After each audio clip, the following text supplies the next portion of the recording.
ഫഹദിനൊപ്പമാണല്ലോ അഭിനയിക്കുന്നത് അനുരാജ്. അപ്പൊ ഫഹദിന്റെ ഇന്റർവ്യൂകളുടെ ഇടയിൽ തന്നെ വരുന്ന കമന്റുകളുണ്ട്, ഈസിലി ഓസ്കാർ ഇന്ത്യക്ക് വേണ്ടി വാങ്ങിക്കാൻ പറ്റാവുന്ന ഒരു ആക്ടർ, ആ വിധത്തിലൊക്കെ അദ്ദേഹത്തിന് വേണ്ടിയിട്ടുള്ള ആളുകൾ റൂട്ട് ചെയ്യുന്നതും അല്ലെങ്കിൽ ആൾക്കാരുടെ ഫാൻ ക്രേസ് ആ വിധത്തിലാണ്. ഒപ്പം അഭിനയിക്കാൻ പോകുന്ന സമയത്ത് ഇങ്ങനത്തെ സങ്കല്പങ്ങളൊക്കെ ഉണ്ടല്ലോ, ഈ ഇത്രയും വലിയൊരു ആക്ടറാണ്, അതിനെങ്ങനെയാ കോപ്പപ്പ് ചെയ്ത്? അല്ല, അതാ ഞാൻ നേരത്തെ പറഞ്ഞത്, ആദ്യം ഭയങ്കര ടെൻഷനായിരുന്നു സത്യം അഭിനയിക്കുമ്പോ. എനിക്ക് ആ സീൻ പറയാൻ പറ്റില്ല പടത്തിലുള്ളതുകൊണ്ട്. ആ ഒരു സീൻ ആയതുകൊണ്ട് എനിക്ക് വലിയ ടെൻഷൻ ഉണ്ടായിരുന്നില്ല. പക്ഷെ അത് കഴിഞ്ഞ് പരിപാടികളിലൊക്കെ കയറി കഴിഞ്ഞപ്പോ ഈ പറഞ്ഞ പോലെ തന്നെ ഡയലോഗ്സ് ഒക്കെ പറയുമ്പോ അങ്ങനെ അധികം മിണ്ടത്തില്ലായിരുന്നു ആദ്യം പതുക്കെ. പിന്നെ പതിയെ ആള് സംസാരിക്കും. വിനയേട്ടനായിട്ടാണ് കൂടുതൽ സംസാരിക്കുന്നത്. അപ്പൊ ഞാൻ അവിടെ ഇരിക്കും.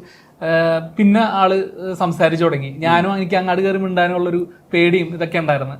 പക്ഷെ പിന്നെ അങ്ങോട്ട് പോകെ ആള് വരുമ്പോ പിന്നെ നമ്മളെ കാണുമ്പോൾ ചിരിക്കും, അങ്ങനെ ചോദിക്കും. ഒരു പ്രാവശ്യം എന്റെ അടുത്ത് പറഞ്ഞു, ഞാൻ എപ്പോഴും ചിരിക്കും, എന്റെ ഫേസിൽ എപ്പോഴും ഒരു ചിരി ഉണ്ടാവും. അപ്പൊ ആള് എന്റെ അടുത്ത് പറഞ്ഞു, എന്റെ എപ്പോഴും ഇങ്ങനെ തന്നെയാണോ, ജനിച്ചപ്പോഴും ഇങ്ങനെയാണോ എന്ന് ചോദിച്ചു ഈ ചിരി. അപ്പൊ എനിക്ക് അങ്ങനെ ഇങ്ങനെ ഓരോ കാര്യങ്ങളൊക്കെ ഇങ്ങനെ ജെന്യുവൻ ആയിട്ടുണ്ട് കേട്ടോ ചിരി. ഒരാളെ കാണുമ്പോ അല്ല, അതിലുണ്ടാ സാധനം, ഓട്ടോമോട്ടീവ് ചിരിയാണ്. പിന്നെ അങ്ങനെയൊക്കെ ആയപ്പോ തന്നെ നമ്മൾ കുറച്ചും കൂടി ഫ്രീ ആയി. പിന്നെ ചെയ്യുമ്പോൾ വലിയ ടെൻഷൻ ഇല്ല. പിന്നെ നേരത്തെ ഞാൻ പറഞ്ഞ പോലെ തന്നെ ആള് ചെയ്യുമ്പോ സീൻ ഇംപ്രൂവൈസ് ചെയ്യും. ആളും ചില സാധനങ്ങളൊക്കെ പറയും, എന്നിട്ട് അൽത്താഫിനെ വിളിച്ചിട്ട് നമുക്ക് ഇങ്ങനെ ചെയ്താലോ എന്നൊക്കെ ചോദിക്കും. അത് ഭയങ്കര രസമുള്ളൊരു പരിപാടിയായിരുന്നു. എനിക്ക് തോന്നല്ല അങ്ങനെ വേറെ ആർട്ടിസ്റ്റുകളൊക്കെ എങ്ങനെയാണെന്ന് എനിക്ക് അറിയത്തില്ല.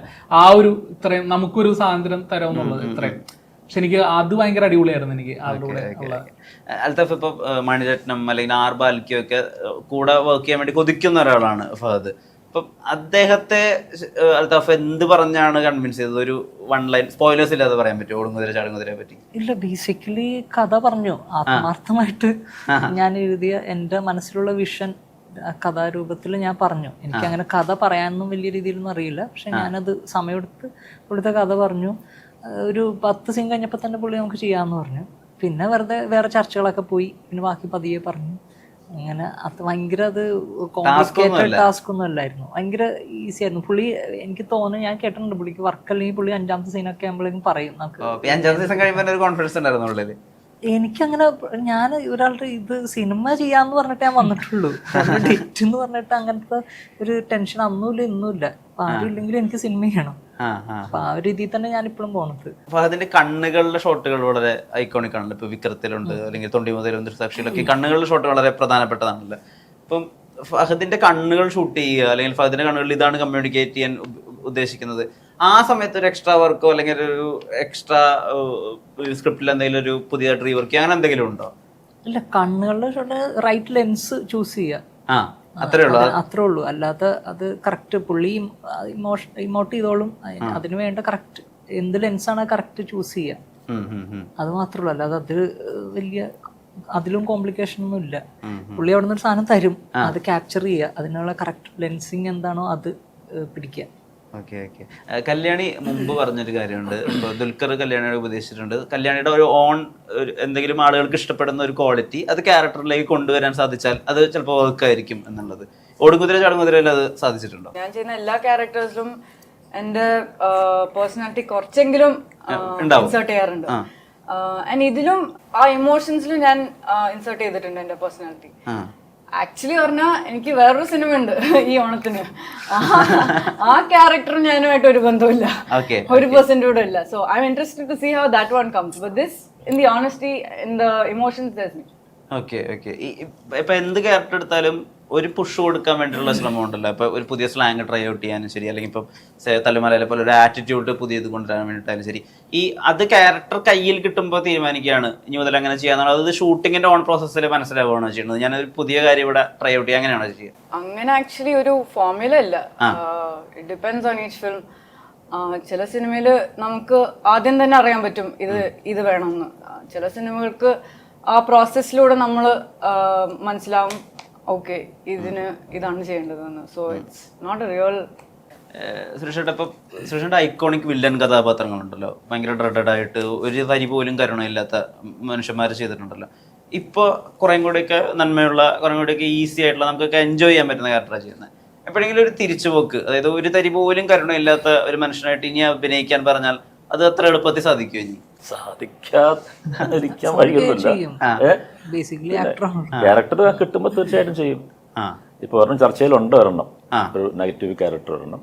അതിന്റെ പണികൾ ആരംഭിച്ച് നടക്കുന്നു, അത്രയേ ഉള്ളൂ. ഓക്കെ. ഇനി അങ്ങനെ ചെയ്യണ്ട എന്നുള്ള തീരുമാനങ്ങളൊന്നുമില്ല. അത് ഒരു വഴിക്ക് അങ്ങനെ പോകാം. എനിക്ക് ഇഷ്ടമാണ് ചെയ്യാനായിട്ടും. ഡിഫറെൻ്റ് ആയിട്ടുള്ള ഒരു വില്ലൻ ക്യാരക്ടർ കിട്ടുകയാണെങ്കിൽ തീർച്ചയായിട്ടും ചെയ്യും.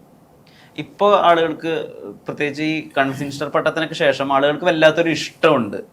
എന്തിനാണ് ഇവർ ഇത്രയധികം ഇഷ്ടപ്പെടുന്നതെന്ന് നമുക്ക് അറിയണ്ടാവില്ലെങ്കിലും ആളുകൾക്ക് വല്ലാത്തൊരു ഫേവറേറ്റിസം വരുന്നത് അവരുടെ അടുത്തേക്ക്. ഇപ്പൊ പ്രേമത്തിന് ശേഷം വിനയ് ഫോർട്ടിനൊക്കെ കിട്ടിയ ഒരു ഇഷ്ടമുണ്ട്. പിന്നെ എന്ത് ചെയ്താലും ആളുകൾ വരുന്നിട്ട് റൂട്ട് ചെയ്യും. അപ്പൊ ആ ഫിനോമിനയ്ക്ക് ശേഷം സുരേഷ് കൃഷ്ണൻ എന്ത് ചെയ്താലും ഇപ്പൊ ഫോട്ടോ ഇട്ടാലൊക്കെ പണ്ടത്തേക്കാൾ ഇരട്ടി ലൈക്കും ഒക്കെ വരുന്നുണ്ട്. ഈ ആളുകളുടെ ഈ ഇഷ്ടം അത് കിട്ടാൻ കുറച്ച് വൈകിപ്പോയി അങ്ങനെ തോന്നിയിട്ടുണ്ടോ? ഇതായിരിക്കും അതിന് ടൈം എന്ന് വിശ്വസിക്കുന്നു ഞാൻ. അത്രേ ഉള്ളൂ. ഇത് 10 വർഷം മുമ്പ് ഉണ്ടാവേണ്ടതാണ് എന്നൊന്നും പറയാൻ പറ്റില്ലല്ലോ. ഈ നമുക്ക് വരാനുള്ള ചെയ്യുന്ന ക്യാരക്ടേഴ്സിന്റെ ഒരു മാറ്റം അതൊക്കെ ഇതിനൊരു റീസൺ ആയിരിക്കാം. ചിലപ്പോൾ നേരത്തെ ഈ പറഞ്ഞ പോലെ ഒട്ടും കരുണമില്ലാത്ത അല്ലെങ്കിൽ അത്രയും ക്രൂരനായിട്ടുള്ള ഒരാളെ ചിലപ്പോൾ ആൾക്കാർ അധികം ഇഷ്ടപ്പെടില്ലായിരിക്കാം.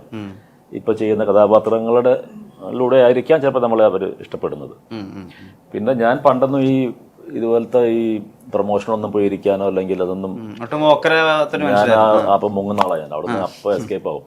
അപ്പൊ ഇപ്പൊ റീസെന്റ്ലിയാണ് ഞാൻ ഇതൊക്കെ വന്ന് ചെയ്യാൻ തുടങ്ങിയതൊക്കെ. അപ്പൊ റിയൽ ഞാൻ എന്താണെന്നുള്ള ചിലപ്പോൾ പല ഇന്റർവ്യൂസിലൊക്കെ ഞാൻ പറഞ്ഞിട്ടുണ്ടായിരിക്കാം. അപ്പൊ അത് കേൾക്കുന്നവർക്ക് ചിലപ്പോൾ ഇയാൾ എങ്ങനെയായിരുന്നോ എന്നൊക്കെ പറഞ്ഞിട്ടുള്ള ചില മാറ്റങ്ങളുണ്ടെന്ന് പറയുന്നു. അങ്ങനെയൊക്കെ ആയിരിക്കാം. വിനയ് ഫോർട്ട് ഇപ്പൊ ഈ നേരത്തെ സൂചിപ്പിച്ച പോലെ ഈ ഹ്യൂമർ കഥാപാത്രങ്ങളിലൊരു നിരയുണ്ടല്ലോ വിനയ് ഫോർട്ടിന്. ഇപ്പൊ അതിൽ പ്രേമുണ്ട്, റോൾ മോഡൽസിലെ ക്യാരക്ടറുണ്ട്, ഇപ്പൊ ഒളുങ്കുതിര ചടുങ്കുതിരയുണ്ട്. അപ്പൊ ആ ഒരു ഹ്യൂമർ ചെയ്യുന്ന വിനയ് ഉണ്ടല്ലോ, അതിന്റെ ഏത് പെർസ്പെക്റ്റീവാ ഒടുങ്കുതിര ചടുങ്കുതിരയിൽ കിട്ടുക? ഓരോ സിനിമകളുടെ ഡിസൈൻ ആണല്ലോ. ഇപ്പൊ നേരത്തെ പറഞ്ഞ പോലെ അൽത്താഫിന് ഒരു ഡിസൈൻ ഉണ്ട്. ഓരോ ക്യാരക്ടറും എങ്ങനെയായിരിക്കണം. അൽത്താഫ് അങ്ങനെ മറ്റേ ടൈപ്പ്. ഇപ്പൊ ഞാൻ കുറെ ഫിലിം മേക്കേഴ്സിനൂടെ വർക്ക് ചെയ്യാനുള്ളത്, പലതരം ഫിലിം മേക്കേഴ്സിനൂടെ. ചില ആളുകൾ അൽത്താഫിന് ഭയങ്കര ക്ലാരിറ്റി ഉണ്ട്. ഓരോ കഥാപാത്രം, ഓരോ ലൈൻ, അല്ലെങ്കിൽ ഇയാളുടെ അത് ലോക്ക് ചെയ്യും. ചില ആളുകൾ നമ്മളെ ഫുള്ളി ഇംപ്രവൈസ് ചെയ്യുന്ന ഒരു പരിപാടിയുണ്ട്. അതല്ലത്. പിന്നെ അൽത്താഫിനൂടെ വർക്ക് ചെയ്യാൻ ഭയങ്കര ടഫാണ്. സ്വാതന്ത്ര്യം തരാത്ത അല്ലല്ല, സ്വാതന്ത്ര്യം തരും. പക്ഷെ അതിന് കറക്റ്റ് ഒരു മീറ്റർ ഒക്കെ ഉണ്ട്. നമുക്ക് അങ്ങനെ എല്ലാം ഇംപ്രവൈസ് ചെയ്യാനോ അങ്ങനെ അതിന്റെ ഒരു ചില പരിപാടി നമ്മൾ ഫുള്ളി ഇംപ്രവൈസ്ഡ് ആയിരിക്കും ചില സിനിമകളിലൊക്കെ. അപ്പൊ അൽത്താഫ് അങ്ങനെയല്ല. പിന്നെ കുറച്ച് ടഫാണ് എന്നെ സംബന്ധിച്ച്. ഞാൻ ഹ്യൂമർ ചെയ്യുമ്പോൾ അൽത്താഫിന്റെ ഒരു പരിപാടി, അൽത്താഫിന്റെ റൈറ്റിംഗ് പാറ്റേൺ ഉണ്ട്. അത് അൽത്താഫ് ലോക്ക് ചെയ്ത സ്ക്രീൻ പ്ലേ നമ്മളുടെ ഈ ഷൂട്ടിങ്ങിന്റെ പ്രോഗ്രസ് അനുസരിച്ച് ഓരോ കഥാപാത്രങ്ങൾ ഡിഫൈൻ ആകുന്നതനുസരിച്ച് പുള്ളി അത് മാറ്റും. ചിലപ്പോൾ തലേ ദിവസം മാറ്റിയിട്ട് അൽത്താഫ് അത് റീഡിസൈൻ ചെയ്യും.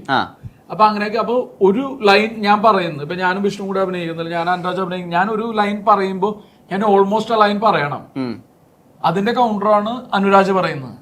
അപ്പൊ ഞാൻ ഓൾമോസ്റ്റ് ഈ ലൈൻ പറഞ്ഞാൽ മാത്രമേ ഈ ഹ്യൂമർ വർക്ക് ആവുള്ളൂ. അപ്പൊ അങ്ങനെ ഡിസൈൻ ഉണ്ട്.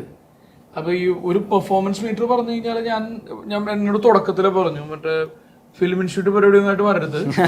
പിന്നെ ഇത് മറ്റേ ഒരു അബ്സല്യൂട്ട് കമേഴ്ഷ്യൽ സിനിമ ആയതുകൊണ്ട് ഈ എനർജിയിലായിരിക്കും ക്യാരക്ടേഴ്സ്. ഈ ക്യാരക്ടേഴ്സ് ഇത്ര ലൗഡ്. എനിക്ക് ഭയങ്കര ഇഷ്ടമാണ് അത്. കാര്യം നമ്മൾ മൊത്തത്തിൽ ആളുകൾ എവിടെ ഷട്ടിൽ പരിപാടിയോട് ഒരു മടുപ്പ് വന്നിട്ട് നമ്മൾ എവിടെയും മിസ് ചെയ്യുന്നുണ്ട്. അപ്പൊ ഈ ക്യാരക്ടറിന്റെ ഒരു ഡയലോഗ് ഡെലിവറി സ്പീഡ് ഇതായിരിക്കും. അപ്പൊ നിങ്ങളുടെ പോസും പരിപാടി ഒന്നോട്ട് ഇങ്ങോട്ട് വരണ്ട എന്ന് പറയുന്ന സീനിൽ കൃത്യമായിട്ട് എന്നോട് പറഞ്ഞു. അപ്പൊ ഈ ക്യാരക്ടറിന്റെ ഒരു ഡയലോഗ് ഡെലിവറിയുടെ സ്പീഡ്, ഇയാളുടെ എനർജി എല്ലാം ലോക്ക് ചെയ്തു. അപ്പൊ ഞാൻ പൊതുവെ ചെയ്യുന്ന ഹ്യൂമർ ക്യാരക്ടേഴ്സിൽ നിന്ന് ഡിഫറെന്റ് ആയിട്ട് കുറച്ചും കൂടി ഒരു louder version. At the same time നേരത്തെ കല്യാണി പറഞ്ഞ പോലെ ഒബ്ജക്റ്റീവ് ക്ലിയർ ആണ്. ഭയങ്കര ഇമോഷണൽ ഹോണസ്റ്റി ഉണ്ട്. ഓരോ കഥാപാത്രങ്ങളും തമാശക്ക് വേണ്ടി തമാശ ചെയ്യുന്നില്ല. എല്ലാത്തിനും ഒരു പേർപ്പസ് ഉണ്ട്. അറ്റ് ദ സെയിം ടൈം അവർ എക്സ്പ്രസ് ചെയ്യുന്ന രീതി, ഈ ഒരു crazy element cinema throughout ഉണ്ട്. സിനിമ തുടങ്ങുന്ന പോലെ സിനിമ അവസാനിക്കുന്നവരെ അൽത്താഫിന്റെ പറഞ്ഞല്ലോ കുറിച്ച് ഒരു ഡിഫറെന്റ് ആയിട്ട് ചിന്തിക്കുന്ന ഒരു ഡിഫറെന്റ് ഹ്യൂമർ പുള്ളിയുടെ ഇൻബിൽട്ട് ഉണ്ട്. അതിന്റെ ഒരു റിഫ്ലക്ഷൻ ആണ് സിനിമ തുടങ്ങുന്നതിന് അവസാനം വരെ. നമ്മൾ അങ്ങനെ തന്നെ നോക്കി കാണുക എന്ന് പറയുന്നത്.